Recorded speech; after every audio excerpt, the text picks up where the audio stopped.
The air inside Crestview International Airport shimmered with the hum of jet engines and the clatter of polished suitcases rolling across marble floors. Morning light poured through towering windows, casting a golden glow over the first-class check-in zone of Terminal C. Here, luxury was a language, spoken in the soft jazz from hidden speakers, the gleam of gold-trimmed signs, and the effortless confidence of travelers who never questioned their place. James Harper stood quietly among them, unassuming in a charcoal jacket, dark jeans, and spotless sneakers. His calm demeanor didn't scream wealth, and that was by design. As he approached the check-in counter, he offered a polite smile to the attendant, a young woman with a tight bun and a name tag reading Lydia. She barely glanced up. "Good morning," James said, sliding his ID and digital ticket across the counter.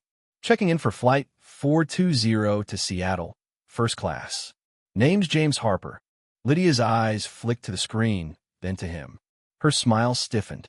"I'm sorry, sir," she said, typing rapidly. "Are you sure you're in the right line? This is for premium passengers."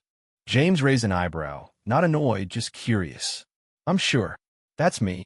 A pause hung between them, heavy with unspoken assumptions. "It says first class," Lydia admitted, "but sometimes the system glitches. You might want to check at the main counter." James's lips curved into a firm smile. "This isn't a glitch. I paid full fare. I'm where I need to be." Lydia nodded, but her fingers slowed on the keyboard, her gaze avoiding his. Behind James, the line grew restless. A man in a tailored cream suit, carrying a monogrammed briefcase, stepped forward as if James were invisible. "First class, Richard Vaughn," he announced. Lydia's face lit up. "Mr. Vaughn, Zurich today? Let me pull that up." James watched silently. The slight wasn't new, but it stung all the same. "You were helping me," he said, voice clipped but calm. Lydia's smile faltered. "Mr. Vaughn's flight leaves soon." "It doesn't," James replied, nodding at the departure board. "Same time as mine." Lydia's lips pursed. "I'll need a moment to verify your ticket." James stepped back, pulling out his phone to check his confirmation, not because he doubted it, but to signal he wasn't fazed. As Lydia handed Vaughn his boarding pass with a lounge voucher, James felt the weight of side glances from others in line. When she finally returned to him, her tone carried a faint edge. "Everything's in order, Mr. Harper. Boarding's in 45 minutes." "Thank you," James said, holding her gaze a beat longer than necessary.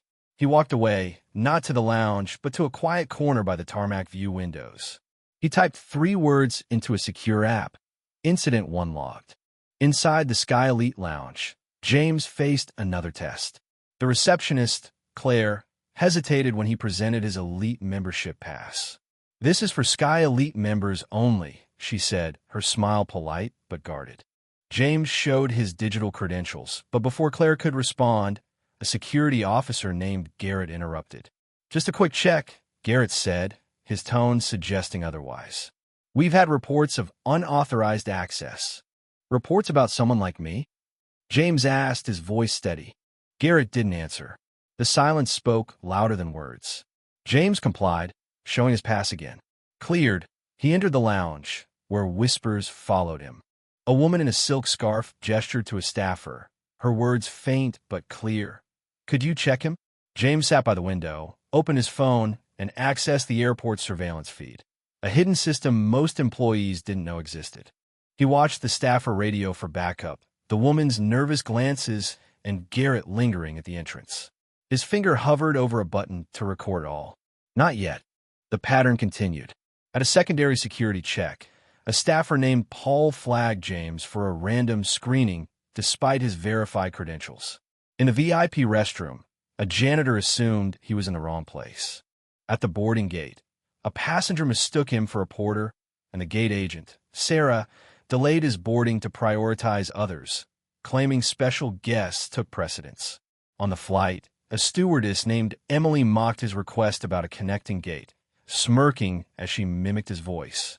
A senior staffer whispered to another passenger, "How do people like that get in here?" James documented every slight, every smirk, every assumption. His leather notebook filled with coded notes, timestamps, and names. He wasn't just a passenger. He was the chairman of Global Ethics Oversight for Skycrest Holdings, conducting a covert audit of the airport's culture. Each encounter was a data point, feeding into a system that tracked bias in real time. At Seattle's airport, the final straw came. At the charter transfer desk, a manager named Margaret refused to honor James's digital boarding pass, citing an unannounced printed pass priority policy. "If you're not satisfied, Mr. Harper, you're free to fly another airline," she said, her tone daring him to leave. James activated audio capture on his app, tagging the incident. SFO desk, escalated denial, 3:49 p.m. He sat in the waiting area, pen scratching 2 more entries in his notebook. Then he made a call. "Initiate priority extraction," he said. "SFO Terminal E1 Supervisor Escalation." Within minutes, the atmosphere shifted. Plainclothes officers repositioned themselves. A man in a navy suit strode into the lounge. Nathan Ellis, CEO of Crestview International. "Mr. Harper," he said, voice cutting through the hum. "Apologies for the delay. We've been monitoring." Heads turned. Margaret paled as Nathan ordered her credentials revoked. James walked with Nathan to a private elevator, where biometric scanners granted instant access. In the executive wing, a wall of screens displayed every incident. Lydia's hesitation, Emily's mockery, Margaret's challenge. The footage was time-stamped, analyzed, and undeniable. "This is the 3rd audit this quarter," Nathan said. "But the first where you stayed completely covert. This report will shake things up." "That's the point," James replied.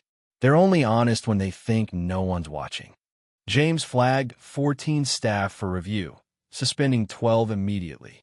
In conference room C9, he faced the implicated employees, Margaret, Emily, and others.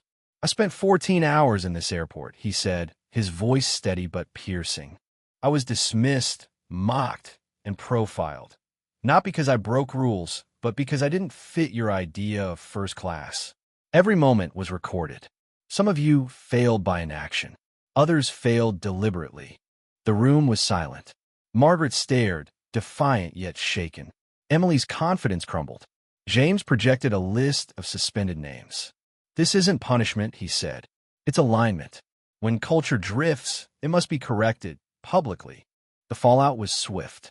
Suspended staff were reassigned to ground support, trading tailored uniforms for fluorescent vests. Emily, once smug, now handled cargo crates, her hands rough from the work. Margaret faced a choice: dismissal or restorative training. She chose the latter, attending sessions on cultural humility. Meanwhile, a security assistant named Olivia, who had offered James water during a delay, was promoted to lead a new ethics training program. Her simple act of kindness, treating James as a person, not a profile, became the blueprint for Skycrest's cultural reset. Her training module rolled out across North American airports, emphasizing empathy over assumption. At the Skycrest Leadership Summit, Olivia delivered a keynote on compassion. Margaret, now in the restorative track, shared her story.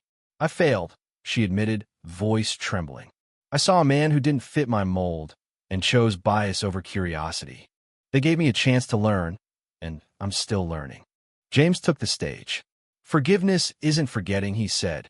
"It's believing we can build better. I don't want a company that avoids lawsuits. I want one that changes hearts." He shook Margaret's hand, a gesture of accountability, not absolution. The room stood, applause steady and real. For weeks later, Crestview operated differently. Staff greeted passengers without scanning their clothes first. Silence no longer felt safe for bias. Olivia's training reshaped interactions, and Margaret, back in a junior role, worked to earn trust. James watched from the executive deck, circling a line in his report. "Failure must be corrected, but grace must be rewarded." The story ends not with ambiguity, but with a clear shift. Crestview wasn't perfect, but it was learning. James's audit didn't just expose flaws. It built a path forward, where dignity wasn't earned by status, but given freely. What hit you hardest about James's journey? How do you see violence and injustice playing out in everyday life? Share your stance in the comments. We want to hear your perspective, whether you agree with the approach or think it went too far. Let's start a real conversation.